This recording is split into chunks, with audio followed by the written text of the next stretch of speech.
नमस्कार সকলকে, hello everyone, नमस्ते सभी को, good evening to all of you. तो आज भी हम बंगाली हिंदी दो लैंग्वेज में बातें करेंगे। तो शुरू करते हैं। ईस्टरडे को हमने लाइव लिए थे, टुमारो भी लाइव लेकर आएंगे। एंड टुमारो एक बहुत इंपॉर्टेंट चीज़ है, वो है स्पोकन इंग्लिश के ऊपर हम लाइव सेशन शुरू करेंगे। मिनिमम 30 मिनट्स नहीं, 1 घंटे रखेंगे। टुमारो 6 PM to 8 PM के बीच आ जाना लाइव में प्लीज़, आप सभी लोग और तुम लोग। तो आज यहाँ पे हम पेपर 1 के 27 जून के 2025 के जो क्वेश्चन पेपर है उसके बाकी जो 10 क्वेश्चंस मैं लेकर आई हूँ। पहले दिन 2 दिन पहले हमने, मतलब 1-2 दिन पहले हमने 10 क्वेश्चन डिस्कस किए थे। आज 10 क्वेश्चंस, बाकी 30 क्वेश्चंस भी एक एक करके डिस्कस करेंगे। और नेक्स्ट टाइम जब हम data interpretation and reading comprehension solve करेंगे तो मैं आप लोगों के लिए क्वेश्चन पेपर को डाउनलोड करके प्रिंट आउट निकल कर लेकर आऊँगी, ठीक है। तो शुरू करते हैं। उससे पहले please to like, comment, share and subscribe to इस literature and hit the bell icon so that you never miss an updates. ज़्यादा से ज़्यादा like, comment, share and subscribe कर दीजिए, जुड़े रहिए इस लिटरेचर के साथ। প্রচুর পরিমাণে লাইক, কমেন্ট, শেয়ার এবং সাবস্ক্রাইব করুন। দেখতে থাকুন এই লিটারেচার, বেল আইকনকে প্রেস করে রাখুন বা রাখো, যাতে করে কোনো রকম কোনো গুরুত্বপূর্ণ তথ্য মিস না হয়। তো আজকেও আমরা বাংলা হিন্দি দুটো ভাষাতেই বলবো। প্রথমে হিন্দিতে বলবো, তারপর বাংলায়। তার আগে একটা ঘোষণা, আগামীকাল আমরা 6টা থেকে 8টার মধ্যে, সন্ধ্যা 6টা থেকে রাত্রি 8টার মধ্যে লাইভে আসছি। স্পোকেন ইংলিশের উপর ফোকাস করে বেস থেকে আমরা শুরু করব। হিন্দি বাংলা দুটোতেই বলার চেষ্টা করব। আধা ঘন্টা হিন্দিতে, আধা ঘন্টা বাংলায়, দুটোরই ব্যবস্থা থাকছে। 6টা থেকে 8টার মধ্যে চলে আসবে তোমরা বা আপনারা। আর আজকে আমরা এখানে ইউজিসি নেট 27 জুনে 2025-এর যে পেপার 1 আছে ইউজিসি নেট ফের সেই কোয়েশ্চেন আমরা 10টা কোয়েশ্চেন নিয়ে এসেছিলাম গত পরশু দিন। গত পরশু কি তার আগের দিন আজকে আমরা বাকি 10টা কোয়েশ্চেন নিয়ে এসেছি। তো আরও 30টা প্রশ্ন আমরা আলোচনা করব। যেদিন ডেটা ইন্টারপ্রিটেশন আর হচ্ছে রিডিং কম্প্রিহেনশন সলভ করবো সেদিন আমি ডাউনলোড, মানে এই কোয়েশ্চেন পেপারটা ডাউনলোড করে প্রিন্ট আউট বের করে নিয়ে এসে করবো আলোচনা, ঠিক আছে। তো শুরু করা যাক। তো শুরু করছি। অবশ্যই लाइक, कमेंट, शेयर एवं सब्सक्राइब कर संगे थकुन, देखते थकुन इस लिटरेचर। तो पहले तो यहाँ पे बताया गया है 11 नंबर क्वेश्चन। मैं अकॉर्डिंगली लेकर आई हूँ 11 नंबर। पहले 10th क्वेश्चन हमने कंप्लीट की। CD-ROM स्टैंड्स फॉर, ये ICT से क्वेश्चन है। कॉम्पैक्ट डिस्क और कॉम्पैक्ट DISC, यहाँ पे C नहीं है, डाइस। कॉम्पैक्ट डिस्क और compact dice read only memory. Option 4 is correct, okay. Option 4 यहाँ पे करेक्ट है। आप लोगों के ऑप्शन में अलग भी हो सकते हैं, लेकिन जहाँ पे देखें compact disc read only memory, वही ठीक कर देना। Next, to study of how the mind creates knowledge has resulted in what are currently related to as dash view of education. This question is only from ICT, information and communication technology chapter से है। ये question के right answer है कॉन्ट्रास्टिव। कॉन्ट्रास्टिव और कॉन्ट्रास्टिव ये भी है same. तो ये टीचिंग एप्टीट्यूड के क्वेश्चन है। यहाँ पे हायर एजुकेशन भी रिलेट है। लॉजिकल रीजनिंग के इस पॉइंट ऑफ व्यू से कह सकते हैं, क्योंकि लॉजिकल रीजनिंग में कुछ ऐसे डेफिनेशन पूछे जाते थे पहले भी, प्रैग्मेटिक, आइडियलिस्टिक, ये से। तो मैं इस पॉइंट ऑफ व्यू, मतलब आप 7 साल 10 साल 5 साल 7 साल पहले पूछे जाते थे, एक डेफिनेशन देकर एक पूछा जाता है, वो उसको क्या कहते हैं, इस पॉइंट ऑफ व्यू से logical reasoning. Otherwise not, it is totally from teaching aptitude and research aptitude भी एंड हायर एजुकेशन भी, क्योंकि हमें रिसर्च में आइडियलिस्टिक, प्रैग्मेटिक, कॉन्ट्रास्टिव, ये सारी चीज़ों से भी डील करने पड़ते हैं। तो ये मेनली टीचिंग एप्टीट्यूड के क्वेश्चन है, लेकिन इसको अगर हम कंबाइंड करेंगे तो यहाँ पे हम बाकी 3 यूनिट्स के भी बात कर सकते हैं। तो इसको क्लियर रखना, गलत मत समझना, मिस कम्युनिकेशन, मिस अंडरस्टैंडिंग मत कर लेना। When was the Paris agreement adopted? PD, people development and environment unit से ये है। Option B 12 December 2015 is correct. Option यहाँ पे 2 है, लेकिन जहाँ पे ये आंसर दिखे दिस इज करेक्ट। ऑप्शन कुछ भी, कोई भी हो सकता है ABCD में से। Next, how many millennium development goals MDGs were adopted by United Nations? People development and environment 8, 7, 5, 10। तो right answer is 8 millennium development goals are there. SDGs मतलब sustainable development goals are 17 sustainable development goals and 8 millennium development goals. Next question is matching. The Mark 1 computer launched in 1937 to 1944. Google में exact 1944 दिखाएंगे। अगर आप इसकी history पढ़ेंगे तो आपको 1937 से भी कुछ मिलेंगे बैकग्राउंड। फिर IBM 701 है, 1952 में आए हैं। IBM 650 1953 में आए हैं। और the universal automatic computer 1 UNIVAC 1 आए हैं 1950 51 में, ठीक है। सो ये सारी चीज़ें प्लीज़ याद रख लेना। Next, then to experience the educational value, one must extract its net meaning through the communication, consequences, decisions, reflections. इस क्वेश्चन का आंसर मैंने भी गलत करके आई हूँ, तो क्यों ये गलत मैं कर दी और इसका मतलब मैं आपको समझाऊँ. To experience the educational value one must interact its net meaning through. Experience educational value, अगर आपको एजुकेशनल वैल्यू को एक्सपीरियंस करनी है सच में तो आप तभी कर पाओगे. कम्युनिकेशन मैंने आंसर करके आई जो कि गलत है. कम्युनिकेशन नहीं, कॉन्सिक्वेंस नहीं, डिसीजन नहीं, रिफ्लेक्शंस. जब ये रिफ्लेक्ट करेगा आपको understanding level of teaching, memory level of teaching and reflective level of teaching भी देखने को मिलते हैं. तो स्टूडेंट को सब मेमोरीज याद करके, अंडरस्टैंड करके अब एग्जाम हॉल में बैठ के पेपर लिखते हैं तो वो रिजल्ट में रिफ्लेक्ट करते हैं, तभी हमें पता चलते हैं उनके एजुकेशनल वैल्यू के बारे में. तो it is reflections. Okay, arrange the following steps. और मुझे तो इसके फाइनल आंसर की, प्रोविजनल आंसर की के बारे में मुझे पता नहीं, लेकिन हाँ रिजल्ट तो 22 जुलाई को आ रहे हैं. उसके साथ उसी दिन पहले हो सकता है मे बी दोनों में से एक सही होंगे.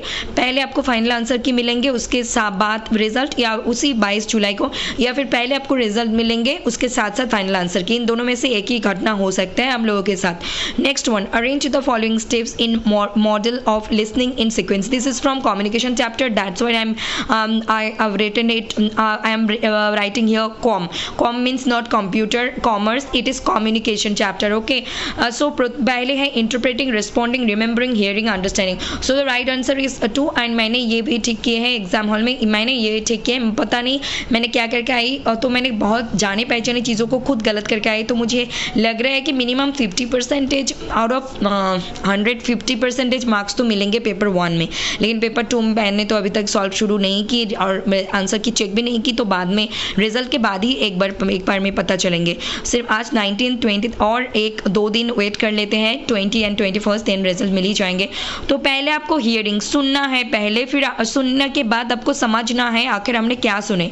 उसके बाद आपको रिमेंबर करना है, क्या सुने उसके लिए रिमेंबर करने होंगे. उसके बाद आपको वो अपने माइंड में रीइंटरप्रेट करने होंगे, उसके बाद ही आप रिस्पॉन्ड कर सकते हो, otherwise not. This is the main thing, this is the process. Okay, next question. In a categorical proposition, the subject and predicate are connected by.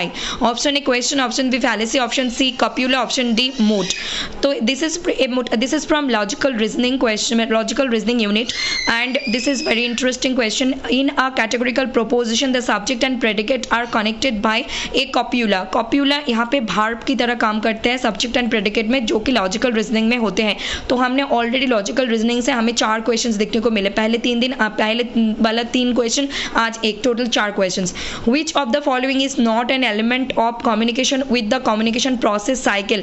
ये भी कम्युनिकेशन चैप्टर से है. चैनल, रिसीवर, सेंडर, टाइम, इन चारों में से कहा गया है कि कौन सा ऑप्शन कम्युनिकेशन के साथ जुड़े हुए नहीं है. तो time is not related to communication. Channel है, रिसीवर है, सेंडर है. यहाँ पे अगर मैसेज होते वो भी राइट होते, लेकिन time is not connected. Okay, so that is it. Next question, which of the following statements is falls in the context of research. मैं आप लोगों को बोलती रहती थी एग्जाम से पहले, अभी भी बोलती हूँ, मैं खुद ही गलत करके आई. आप लोग एक बार देखो मैंने कैसे गलत करके आई ये क्वेश्चन का answer. Option A, inductive and deductive process applied in the research process. It is totally true. Inductive and deductive हम लॉजिकल रीजनिंग में भी पढ़ते हैं, और ये इंडक्टिव डिडक्टिव रिसर्च के ही बहुत इंपॉर्टेंट फंक्शन है. तो ये प्रोसेस है, this is true. Verifiable findings are derived by the research process. This is also true. Verifiably है, अनवेरीफाइबल नहीं है. Research is conducted to find areas of meaningful question scientifically. Obviously research वही areas को meaningfully तथ्यपूर्ण अर्थपूर्ण के question के ढूंढते हैं scientifically. That is also right. It necessarily improves quality of functioning of the area in which it is conducted. तो आपको समझना चाहिए, ये ऑप्शन 1, 2, 3 करके मैंने लिखे ABCD में से. तो it necessarily improves quality of functioning of the area in which it is conducted. तो नेसेसरी ये जो वर्ड है ना, ये इसको नेगेटिव बना देता है. ये हर टाइम हर कोई रिसर्च का क्वालिटी फंक्शन क्वालिटी मतलब it necessary improves quality of functioning of the area in which it is conducted. ये हर टाइम नहीं कर सकते, कभी कभी नेसेसरी, कभी कभी फेल भी कर सकते हैं, लेकिन हम ट्राई करते रहते हैं रिसर्च में, एक सही तरीके से ट्राई करते हैं एक सही रिजल्ट ढूंढने में. तो ये दिस इज टोटली रॉन्ग. और मैंने जो गलती की मिस्टेक की. Which of the following statements is false in the context of research? मतलब कि मैंने ये false को देखा ही नहीं, मतलब देखकर भी नज़रअंदाज कर गई. That is why I was choosing this answer and that is why I lose 2 marks. Okay, मेरी तरह मत करना. Next अभी हम बंगाली में शिफ्ट करने जा रहे हैं. So please do like, comment, share and subscribe to History Literature and hit the bell icon so that you never miss an updates. ज़्यादा से ज़्यादा like, comment, share and subscribe कर दीजिए जुड़े रहे इस लिटरेचर के साथ. तो शुरू करते हैं हम अभी बंगाली में. तो সিডি রোমের এখানে ফুল ফর্ম চাওয়া হয়েছে. তো compact disc read only memory, option D এখানে কারেক্ট. এটা অন্য প্রশ্নে অপশন এবিসি এর মধ্যে যেটা এখানে মানে যেটা এইটা যেখানে থাকবে সেটাই ঠিক হবে. তো এটা কম্প্যাক্ট ডিস্ক বা compact dice, D I S C, read only memory. ঠিক আছে. নেক্সট প্রশ্ন, the study of how the mind creates knowledge has resulted in what are currently related to as dash view of education.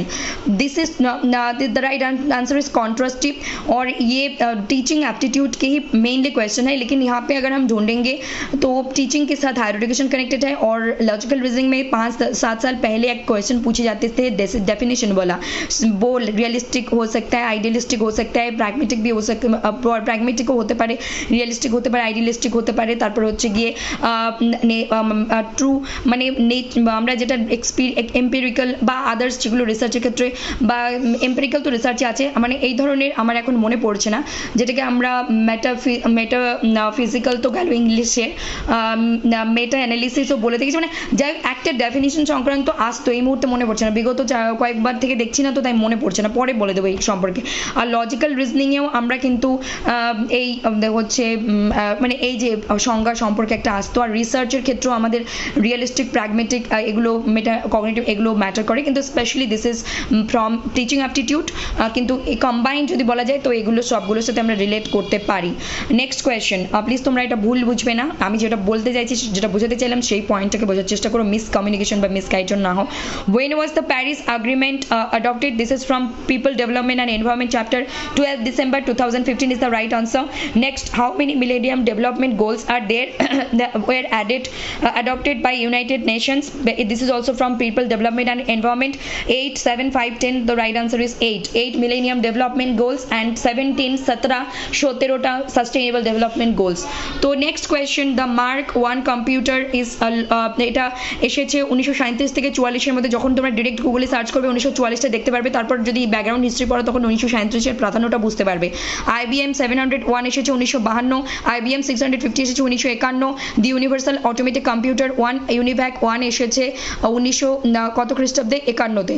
Are the 650 মানে 1953-তে এসেছে IBM 650 বা 650 1953-তে, 701 1952-তে, আর UNIVAC 1 এসেছে 1951-তে, আর হচ্ছে mark 1 computer এসেছে 1937 থেকে 44-এর মধ্যে.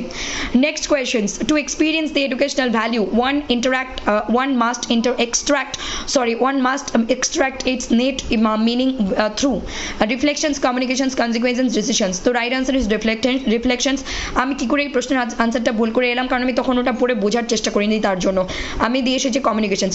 তো আমি যদি এখন আনসার প্রভিশনাল আনসারকে দেখিনি.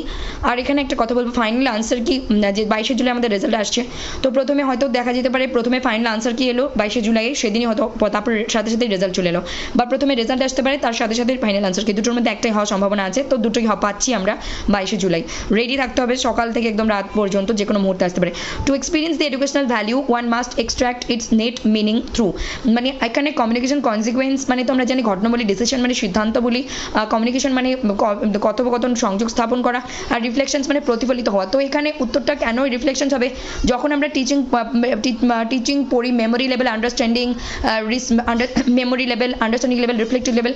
তো যখন কোনো স্টুডেন্ট মেমোরি বেস পড়াশোনা করে আন্ডারস্ট্যান্ড করে বুঝে পড়ে আবার মনে রেখে পরীক্ষা হলে খাতায় লিখে যখন তার রেজাল্ট পাই তখনই রিফ্লেক্ট করে তার কতটা মানে আমরা সেটার মাধ্যমে আর কি ভারতবর্ষের যে এডুকেশন সিস্টেম সেটার মাধ্যমে যাচাই করি তার কতটা নলেজ বা কতটা মনে আছে, কতটা সে পারফর্ম করতে পেরেছে, সেই ভিত্তিতে, তো ওটা রিফ্লেক্ট করে তখনই যখন আমরা স্টুডেন্ট নিজে পারফর্ম করে, তারপর আমরা যে রেজাল্টটা দেখতে পাই। তো এখানে to experience the educational value, তো এই ভ্যালুটা বোঝার জন্য আমাদেরকে রিফ্লেকশনসই ঠিক হতে হবে। এটা পরে আজকে আমি বুঝলাম, কিন্তু আমি ভুল করে এসেছি, আমার মতো ভুল তোমরা করো না। Arrange the following steps in model of listening in sequence.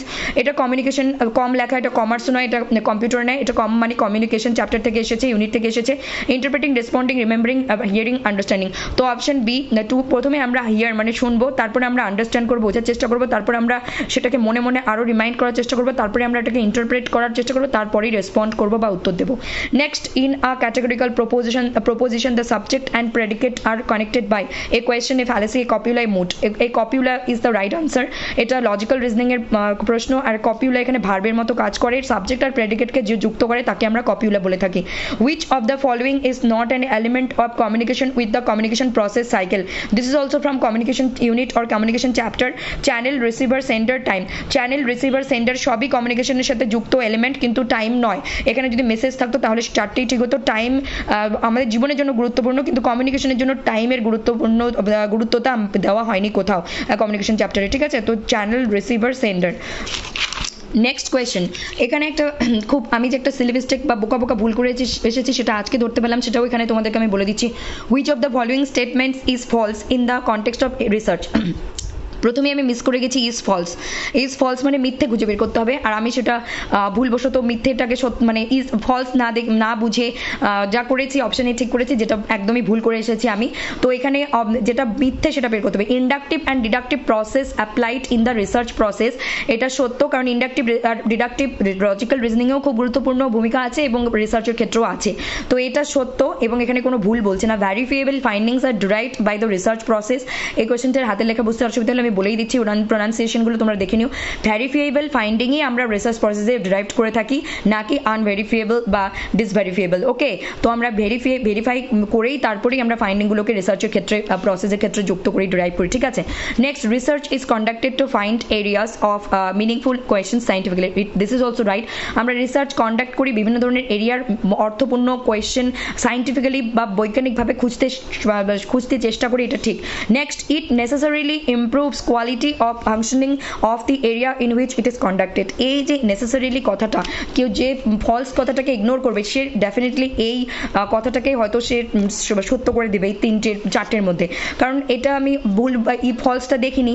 তো it necessarily improves quality of functioning of the area in which it is conducted, এটা ফলস। নেসেসারি কথাটা বলে দিয়েই এটা বাধ্যতামূলক করে দিয়েছে, কারণ সবসময় বাধ্যতামূলক নয় বা এটা হতে পারে না যে আমরা যে রিসার্চই করবো সেটা সবসময়ই বাধ্যতামূলকভাবেই কোয়ালিটি ইমপ্রুভ করবে, ফাংশনিং করবে, আর বিভিন্ন যে এরিয়ার উপর আমরা কাজ করছি এটা নেসেসারিলি নয়। কখনো কখনো ভুল হয়, আবার সেখান থেকে আমরা ঠিক করার চেষ্টা করি। একটা ট্রায়াল অ্যান্ড এরর প্রসেসও আমরা রিসার্চের ক্ষেত্রে করে থাকি, তারপর একটা অনেক দীর্ঘ মেয়াদী গবেষণার পর একটা সিদ্ধান্তে আমরা এসে পৌঁছই।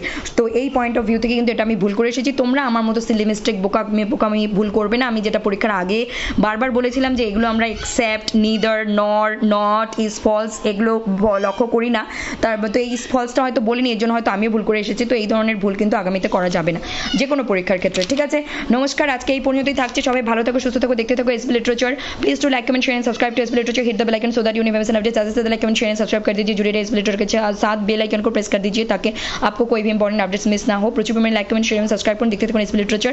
বেল আইকন করে প্রেস করে রাখো যাতে করে কোনো রকম গুরুত্বপূর্ণ তথ্য বা ইনফরমেশন তোমাদের দ্বারা পড়াশোনার বিষয়ের জন্য মিস না হয় বা বিচ্যুত না হয়।